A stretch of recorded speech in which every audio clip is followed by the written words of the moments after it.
Alright, I'm just gonna say it. If you're sleeping on Final Space, you gotta stop that. There is no better time to jump on the Final Space hype train than this very moment. But as stoked as I am for Final Space Season 3, I think one of the most impressive things about this series is the incredible journey it's taken to get to this point. The show is essentially 11 years in the making. It's gone through multiple iterations, it's aired on 2 different networks, there's been audience backlash, barrages of network notes, and also just the general difficulties of producing an animated series. But in this massive uphill battle, Final Space has fought through to become easily one of my most anticipated shows on television. I do want to talk about the Season 3 premiere, and I'll get to that later in the video, but first, let's take a look back at the journey of Final Space, the show's resilience, evolution, and why I think that Season 3 is going to represent the series showcasing its full potential. The journey of Final Space actually began here on YouTube. The series creator Olin Rogers has an incredibly successful YouTube channel with over 1 million subscribers, so let's be real, the man is an inspiration to people like me who make YouTube content but dream of working in animation. In May 2010, Olin released the first iteration of Final Space, titled Gary Space Episode 1. You can see how some of the aspects of this original pilot ultimately evolved into some of the designs we now know from Final Space, but the animation style and tone are obviously much different than what they would become later. Gary Space was meant to be a 10-episode miniseries, but production stalled after Episode 3 as he and artist Dan Brown became busy with other projects. This makes a lot of sense because making independent animated projects is huge task. It's super difficult. And the fact that they got 3 of these things off the ground itself is just the first in a long list of impressive obstacles the series has overcome. In 2016, the first evolution of the series was revealed. The show had been renamed Final Space with a brand new fully animated pilot. The 7-minute project was much closer to what we would eventually see in the series. The characters and general premise were all there, though a lot of the little details would change over the course of the show's development. As I said before, independent animation is really difficult to produce. It cannot be understated how impressive it is that Olin & Co. animated a pilot of this quality without studio support. In fact, the pilot was so impressive that it drew the attention of Conan O'Brien, coincidentally one of my biggest inspirations. Conan invited Olin to Los Angeles to pitch the series to TBS. They recruited veteran TV producer David Sachs to help develop the show's pitch,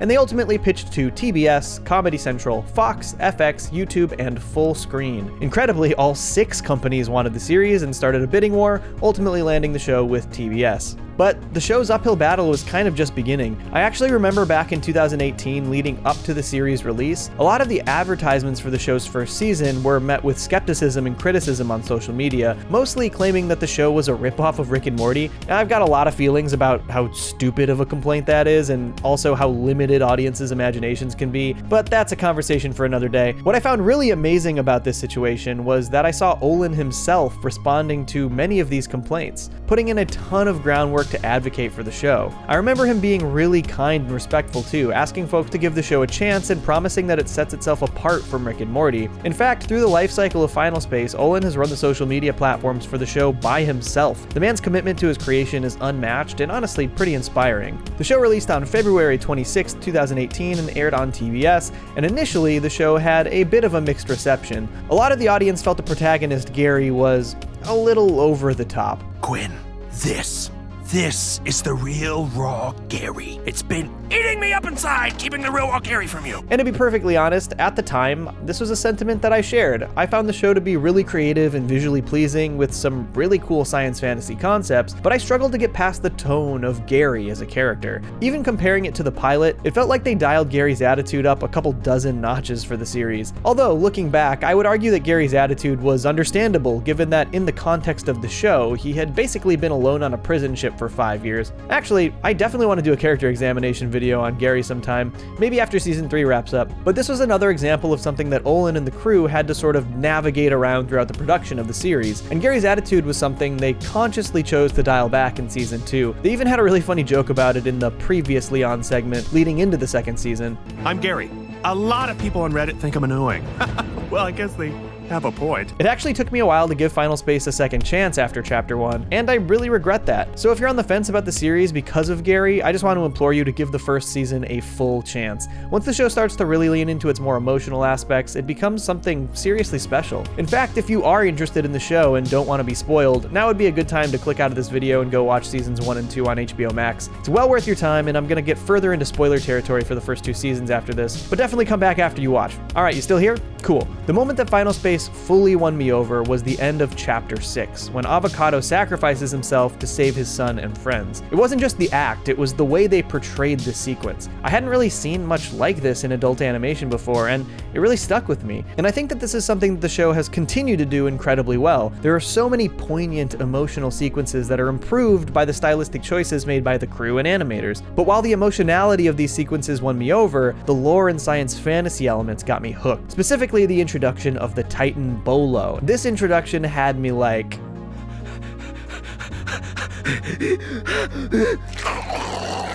When I realized that the show was leaning harder into science fantasy than science fiction, that was when I started to really get excited about the possibilities. And the season 1 finale did not disappoint. With the Earth being stolen by a Titan and pulled into final space, trapped there along with Quinn, one of the main characters, they went hard with this story, and the cliffhanger ending was so effective. In retrospect, I also really appreciate the way that they began each episode of season 1 with a little sequence set during the events of the finale, as Gary floats through space with no hope for survival. These sequences were beautifully animated, but they also carried a certain weight to them, a devastating loneliness, a melancholic beauty. And then came season 2, which is a very interesting case, but ultimately I think it's a pretty good argument for why this show is very special. The series was renewed for a 13-episode second season, and while it was still produced by TBS, it began premiering on Adult Swim instead, which ultimately is a better fit. But season 2 was also where the network decided that they wanted a little more creative control over Final Space. According to Rogers, TBS pushed season 2 to be significantly more episodic and less serialized, and wanted the show to focus more on the humor, which to me is an obvious misstep, given that the serialized elements and emotional core were what made season 1 stand out. The network allegedly noted the season 2 scripts to near death. Network notes are always a part of the process in creating TV, but by all accounts, their intervention with season 2 of Final Space was complete overkill. In fact, David Sachs, who's been writing TV since the mid-90s, said that these notes were the most substantial he'd ever received in his entire career. But here's the thing that I think is most impressive. Despite this network meddling and Olin's overall frustrations with how season 2 was handled, they made some seriously great television. Even through these strange missteps by the network, the things that once again shined through in Final Space season 2 were the emotional moments and the ongoing serialized story about their search for the dimensional keys. While you can tell that some episodes feel quite a bit more episodic than others, the thing that kept me coming back for more was the ongoing story and the crew's attempts to free Bolo from his prison, and of course reach Final Space. And along the way, the best moments were the ones that focused on the characters and their relationships. Yes, the show is funny, but introducing Gary's mother and their complicated relationship, the daring time travel rescue of Avocado, the stunning sacrifice of Nightfall to enter Final Space, these were the things that stood out as making season 2 special, which is why I'm telling you now, season 3 is going to be incredible. Here are Olin's own words about season 3 of Final Space, responding to the man himself, Pan Pizza, who tweeted that he was going to finally give Final Space a second chance. Olin said, "Maybe wait until season 3 comes out because that's the show at its best. Season 2 was riddling with notes from every exec at TBS. Season 3 was us finally making the thing I wanted to make." So here's why this excites the hell out of me. The things that made season 2 stand out so much were in complete opposition to the notes at TBS, and now Olin, David, and the crew are no longer bogged down by these notes. It does seem like they had a lot of creative control over the first season, but here's the thing. Shows and creators grow together, and there's no doubt that the crew learned a ton working on the first season of Final Space. You can even already notice how some of the ways they took criticism and pivoted were implemented naturally and effectively, like toning down Gary a bit. But when the crew is being bogged down by an unusual amount of hardcore notes from the network, that isn't allowing them the space to grow as writers and creators and learn from what they've made. Despite this, season 2 to me stands out as having some truly incredible storytelling, and I cannot express how stoked I am to see them continue that storytelling into season 3, unimpeded by network higher-ups who don't fully see the value in those unique aspects that the show is bringing to the table. So like I said, if you haven't jumped on the Final Space hype train yet, now is the time. We've got a full season of pure, uncut, grade A Final Space coming over the next few months, and I cannot wait to go on this journey. So here's where we're going to get into spoiler territory for Final Space's 3rd season premiere, so if you haven't seen it yet and you want to go in fresh, this is your final warning. I'm not going to do a full episode breakdown, but I want to talk about some of the things that I absolutely loved. For one, I love that all 3 seasons have had distinct settings and situations, and that Season 3 has continued this. Season 1 was mostly set on the Galaxy 1, Season 2 focused on gathering the dimensional keys, and now Season 3 has the entire crew trapped in final space, which is an absurdly cool setting for an entire season. The opening chase sequence was incredible. It was both action-packed and funny. The fights between the Titans were visually stunning, and seeing the Titans from the planetary surfaces is one of my favorite images in any cartoon I can think of. Plus, the premiere pushed us into a scary and exciting new situation for the crew. They've been split up against their will, and Gary's squad has located Earth in final space. Look how damn cool this looks. But I think the most interesting setup so far for Final Space Season 3 is our character dynamics. These characters have been placed in a high-stress foreign situation, but some of them are also in a fascinating new place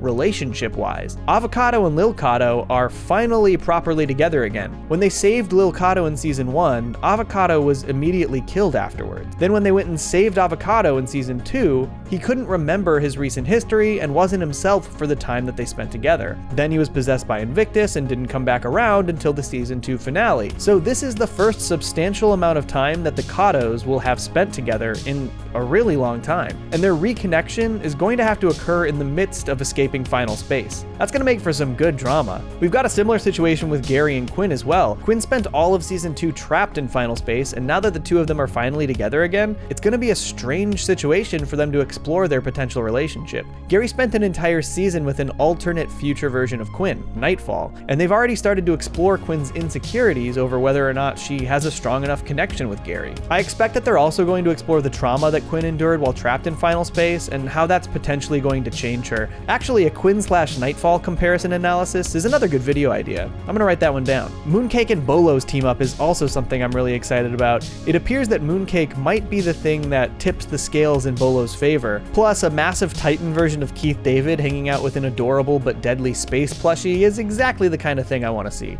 Overall, Final Space Season 3's premiere delivered everything I could hope for. It was weird and funny, as I've come to expect from Final Space, but it was also visually stunning, showcasing some of the coolest shit I've ever seen in a cartoon. Most importantly though, it set up a great new situation for the ongoing season while hinting at the new kinds of character conflicts and relationship dynamics that will come into play over the course of these 13 episodes. I cannot wait to see what this show has in store for us over the next 12. And now it's your turn. I want you to let me know a few things in the comments. 1, how did you like the Season 3 premiere? And 2, what kind of Final Space videos would you like to see from me? I'd really like to do some character analysis stuff, but I think I should wait until at least this season is over. I might also throw out some theories in the middle of the season if I've got any, so keep an eye out for that. Oh, and like, comment, subscribe, and all that, and stay tuned. Peace. Johnny Chinchilla!